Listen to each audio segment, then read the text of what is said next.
Bonjour, je suis très heureux de vous retrouver, ou de vous trouver en tout cas, pour cette première édition de l'émission Santé Plus sur Télésud.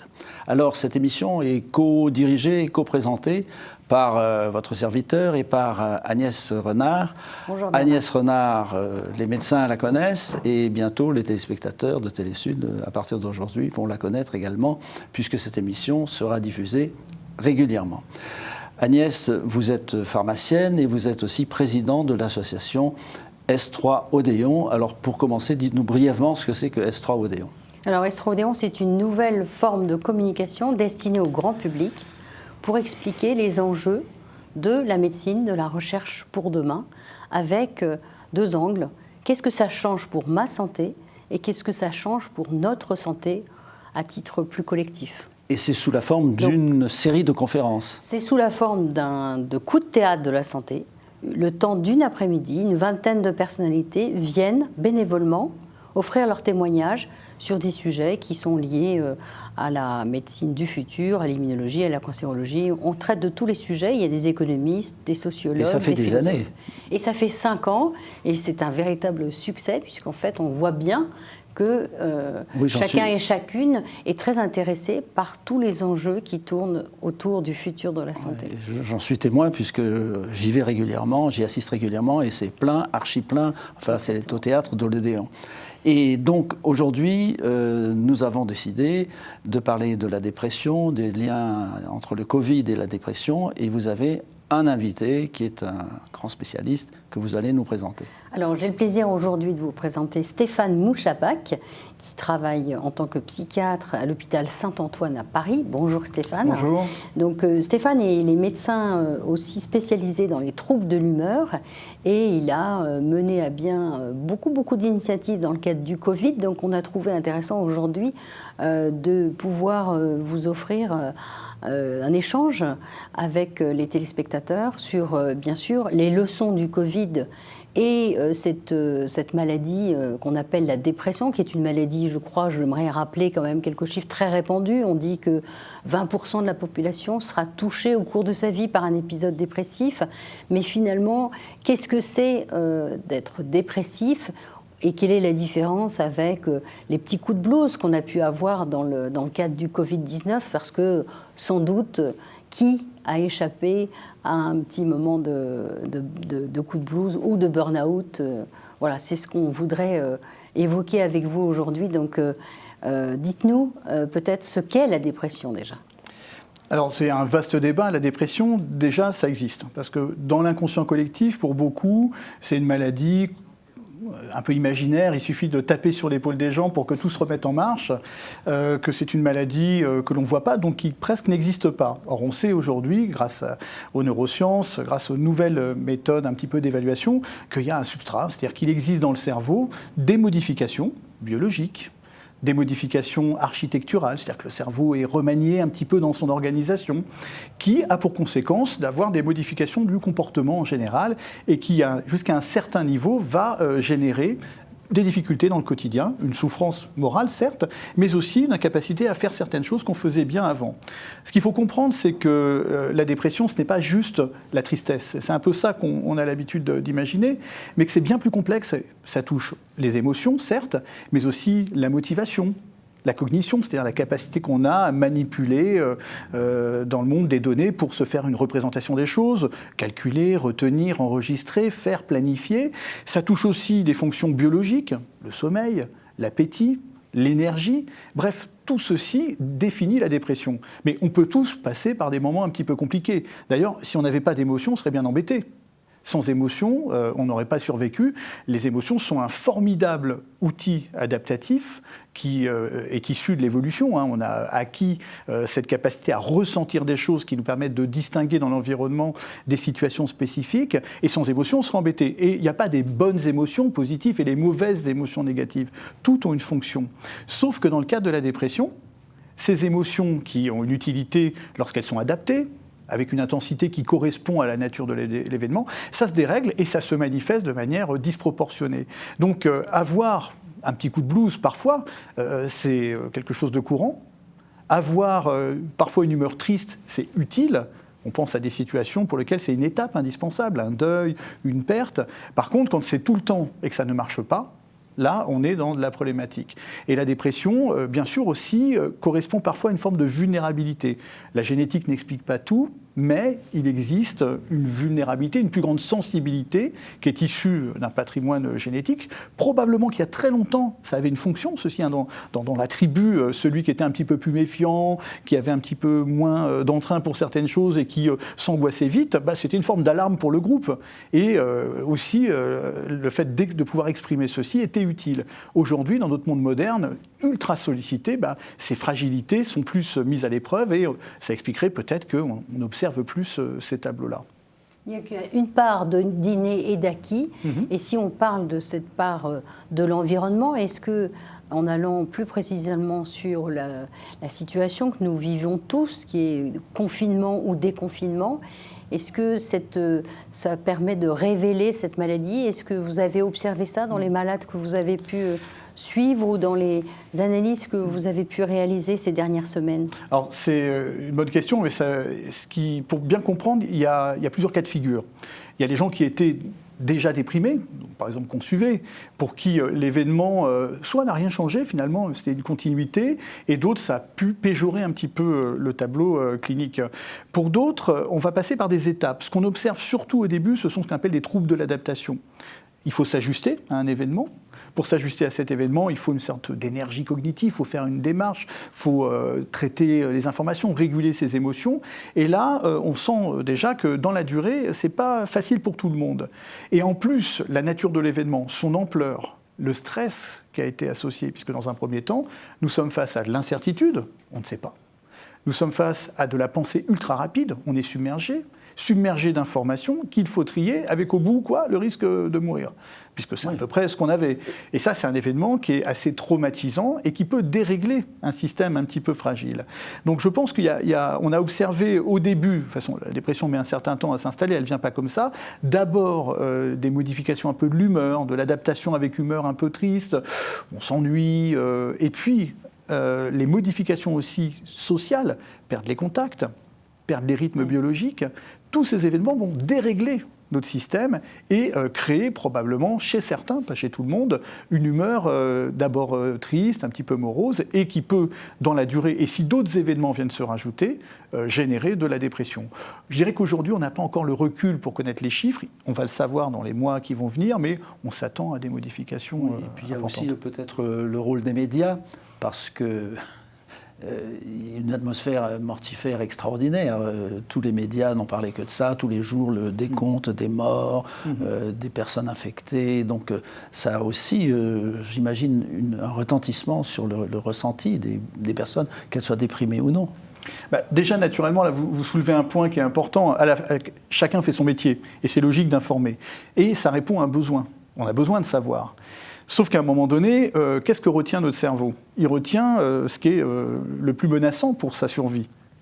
Donc, quand on vous dit il y a X% de mortalité, il y a quand même tout le reste où il y a des formes bénignes de la maladie, où finalement on s'en tire bien, mais on retient le plus négatif. Vaut mieux pécher par excès que par défaut, ce que fait notre cerveau. Et donc lui, il va focaliser sur le négatif. Et dans un mécanisme assez particulier, plus on va être un peu anxieux, plus on va être un peu triste, plus on va réfléchir avec ce mode-là. Et plus on va retenir le négatif, une sorte de cercle, alors pour le coup de cercle, qui serait plus vertueux, mais qui s'auto-alimente et qui va faire qu'on va focaliser de plus en plus vers le négatif. Notre cerveau préfère, comme une alarme, sonner dès qu'il y a un peu de fumée plutôt que de sonner quand il n'y a plus de mur, parce que tout a brûlé. Et donc, rapidement, il va commencer à focaliser et se mettre à raisonner à partir d'éléments qui sont choisis, tronqués, donnant une vision un peu partielle de la réalité et créant une histoire, des craintes, et donc n'ayant que peu d'éléments pour pondérer. Et quand bien même il les aurait,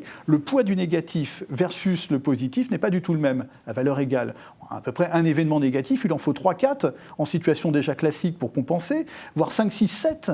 Et donc, naturellement, on a tendance à capter le négatif plutôt que le positif. Et là, c'est démultiplié. Ce qui fait qu'à un moment donné aussi, on se met à réfléchir avec des éléments qui sont des éléments très négatifs, très péjoratifs. On a une vision du monde qui est une vision un peu hostile, c'est la fin du monde au début, et à partir de cela, notre cerveau, il stresse et il commence à se dérégler.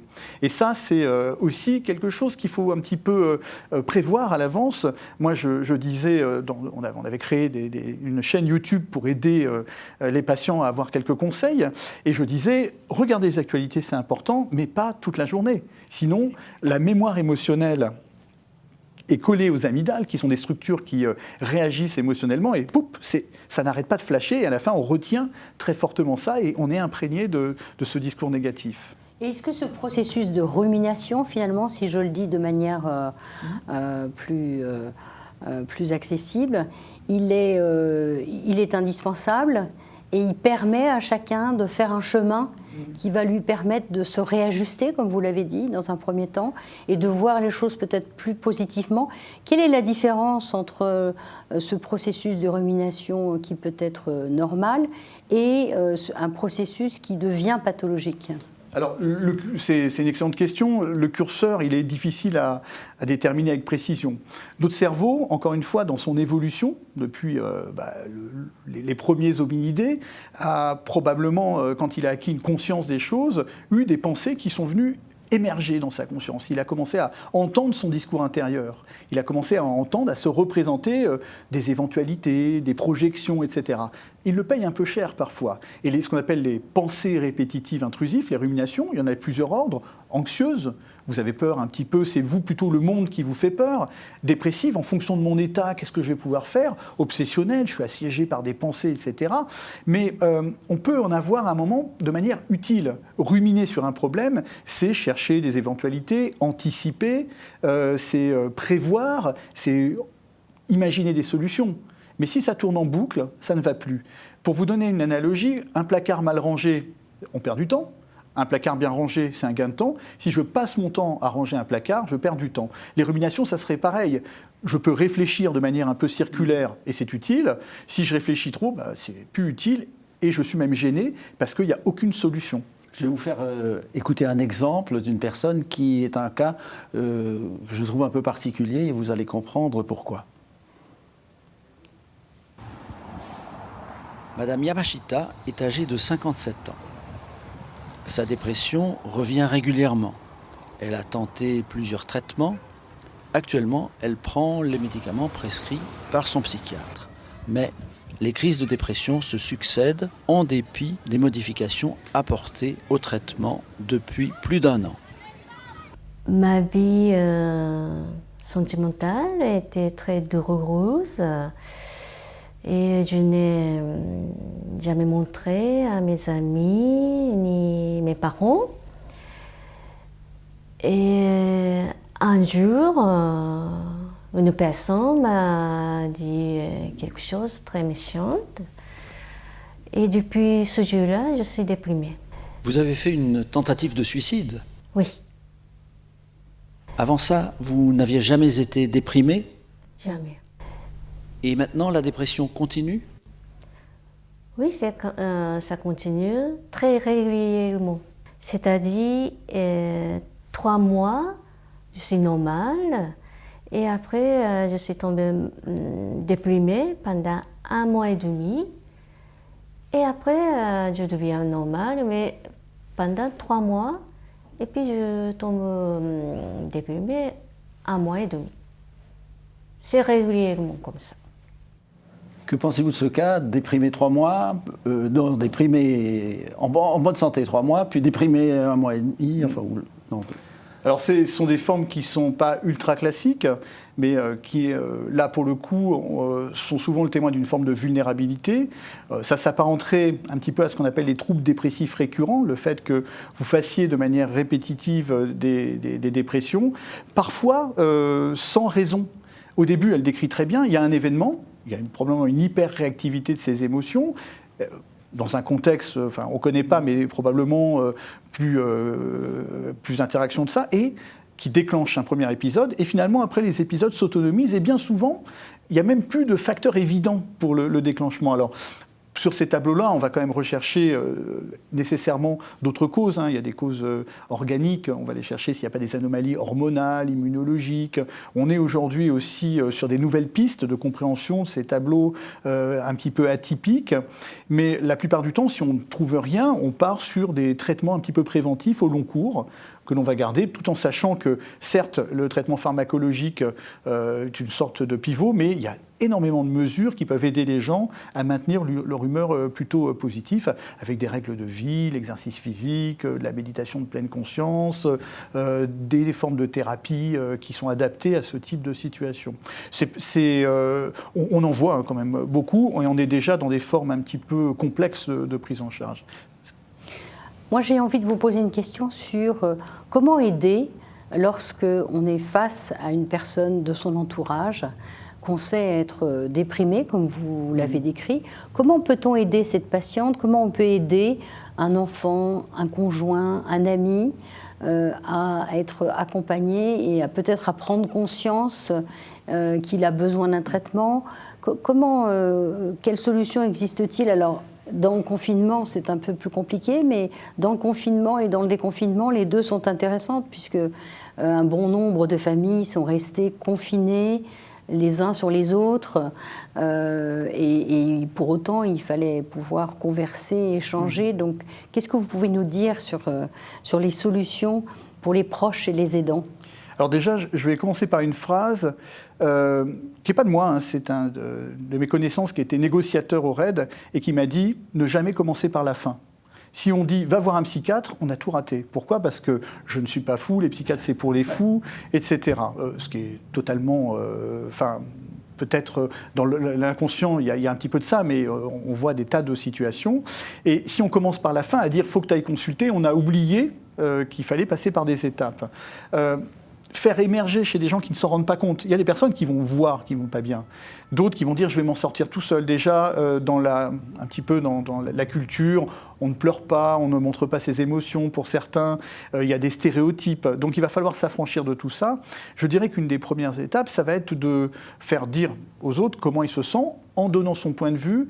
Et ce que l'on fait, nous, souvent, on décentre. Pour éviter que la personne se sente un petit peu agressée, de dire « tu sais, moi j'ai déjà vu des personnes qui dans le même type de situation se sentaient moins bien. Ah bon, comment? Bah oui, j'ai observé qu'on pouvait moi-même, par exemple, j'ai eu des périodes où c'était compliqué, je me suis senti un peu moins performant, je me rendais pas toujours compte d'eux, etc. » On part dans du descriptif, on fait décrire un petit peu aux gens ce qu'ils ressentent et on peut leur demander à un moment aussi jusqu'où ils sont capables un petit peu de, eux, envisager leur prise en charge. Si on force la main, ça ne marche pas. Et toujours essayer de savoir, eux, quel est leur point de vue, quelle est leur vision des choses. Bien sûr, on va se heurter dans des situations, et c'est excessivement fréquent, « ah, mais non, tout va bien, je vais très bien, je m'en sors tout seul, j'ai besoin de rien ».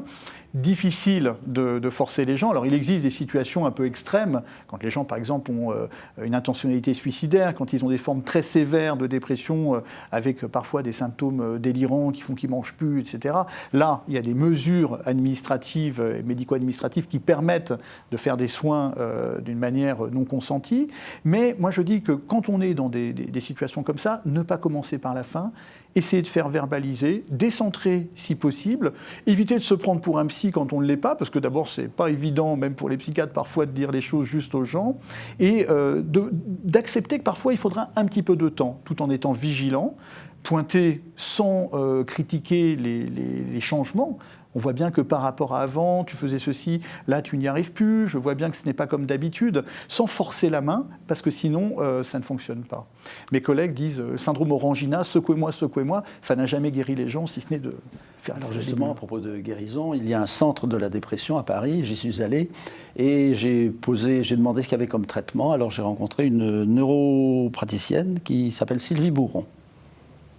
Alors c'est une méthode d'entraînement cérébral qui permet au cerveau de s'autoréguler d'une manière naturelle, non invasive et douce.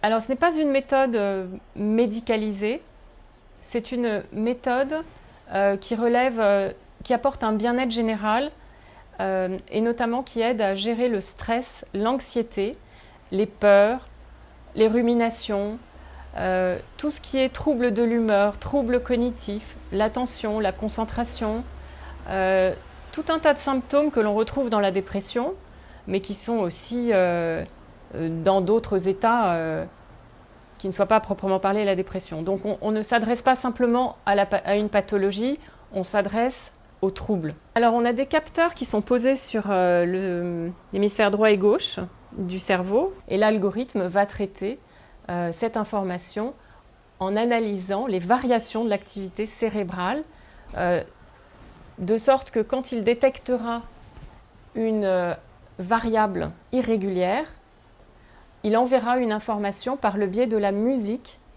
ni plus ni moins, une coupure du son. On n'envoie pas d'électricité ou de champ magnétique dans le cerveau, on envoie uniquement le feedback, qui est le retour d'information par le biais de la musique. Que pensez-vous de ce... Alors, je ne connais pas typiquement cette méthode, enfin, moi je ne l'utilise pas, mais je pense qu'elle s'apparente sur ce qu'on appelle le neurofeedback, qui est une forme de manière d'influencer l'activité de son cerveau par le retour du message qu'il génère.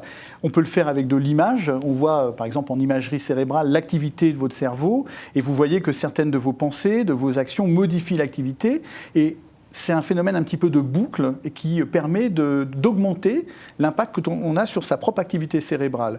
Là, visiblement, le média qui est utilisé, c'est une formulation sonore de l'activité cérébrale. Donc, je ne connais pas, mais c'est basé probablement sur des processus qui sont quand même évalués dans d'autres domaines. Ça fait partie de travaux qui sont courants, par exemple, dans des pathologies comme l'hyperactivité de l'enfant, les troubles anxieux, et il y a un intérêt. Moi, je pense que, comme dans un magasin de chaussures, il faut trouver chaussures à son pied. Il y a des méthodes qui vont être très adaptées à certains, peut-être moins pour d'autres. Elles sont bonnes à regarder, il faut les évaluer, c'est toujours la même histoire, mais pas rejeter comme ça parce que ça nous paraît inhabituel ou non médical.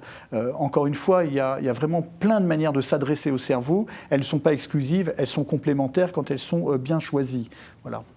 Alors demain, la technologie, le numérique, on l'a vu dans le cadre du Covid, un certain nombre de solutions digitales ont émergé. Et, elles ont surtout servi à accompagner le malade dans sa maladie chronique ou bien dans sa sortie prématurée de l'hôpital et d'avoir la possibilité d'être suivi en ambulatoire.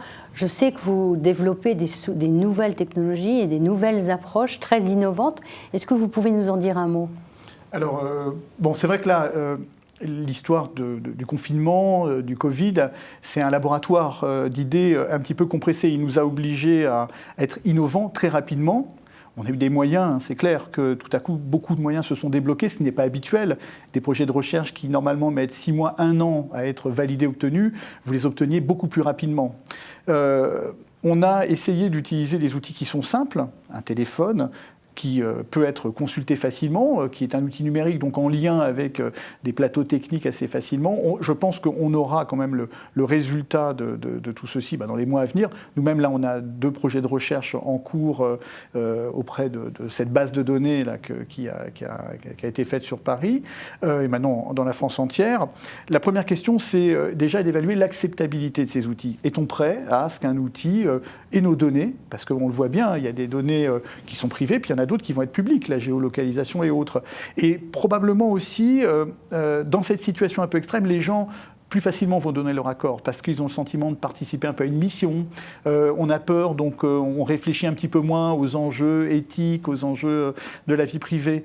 Donc il y a eu probablement beaucoup de choses qui vont être faites, mais maintenant il va falloir synthétiser tout ça. Et aujourd'hui, par exemple, dans le champ de la psychiatrie, l'Association américaine de psychiatrie a proposé un schéma, un framework, comme ils disent, d'évaluation de ces outils. Il faut d'abord savoir qui l'a fait, pourquoi, comment. Quel est le but ? Est-ce qu'on peut avoir accès à ces informations ? Moi, je dis toujours, liker n'est pas de la science. Deuxièmement, est-ce que ces outils ont une validité scientifique ? Sur quoi ça repose ? Est-ce que ce sont des assertions ou est-ce qu'il y a vraiment derrière de la science qui sait ce qu'elle évalue, comment elle l'évalue ? 3, la boîte noire. Il faut savoir ce qu'il y a dedans. Les gens ont peur des boîtes noires, c'est-à-dire des algorithmes. On se fait une vision de Skynet comme dans Terminator, qui va nous tuer à un moment donné. Si on explique bien comment ça fonctionne, on se rend compte que ces IA, ces intelligences artificielles, ne sont pas aujourd'hui autonomes et ne dirigeront pas encore nos vies. Et enfin, dans ces données-là, qu'est-ce qu'on peut en faire? Est-ce que c'est adapté à tous les patients, des programmes? Donc vous voyez, on a besoin aujourd'hui de formaliser dans cette profusion d'outils celles qui peuvent être utiles et celles qui ne le sont pas. Mais c'est vrai que ça a été un laboratoire accéléré et je pense que pour moi c'est une opportunité. C'est vraiment quelque chose qui va se développer demain, qui va être de plus en plus présent et il ne faut pas louper le coche. Simplement, notre point de vue, c'est que tout le monde doit participer. Par contre, nous, pourquoi on milite, c'est que les patients, les aidants, tout le milieu associatif ait son mot à dire, les prescripteurs et les concepteurs, et qu'on soit tous ensemble pour faire des outils qui soient acceptables à tous les points de vue et qui aient une pertinence clinique. Docteur Moujabak, je vous remercie. Agnès, est-ce que vous pouvez nous dire quel sera notre prochain invité sur le thème de la dépression?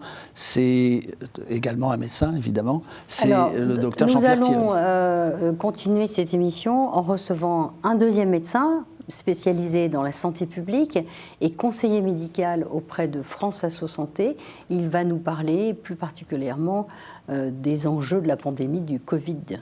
Merci beaucoup Agnès, merci beaucoup Merci docteur. beaucoup. Merci Stéphane. Merci à vous d'avoir suivi cette émission et nous nous retrouvons pour l'émission suivante consacrée toujours à la dépression. Merci.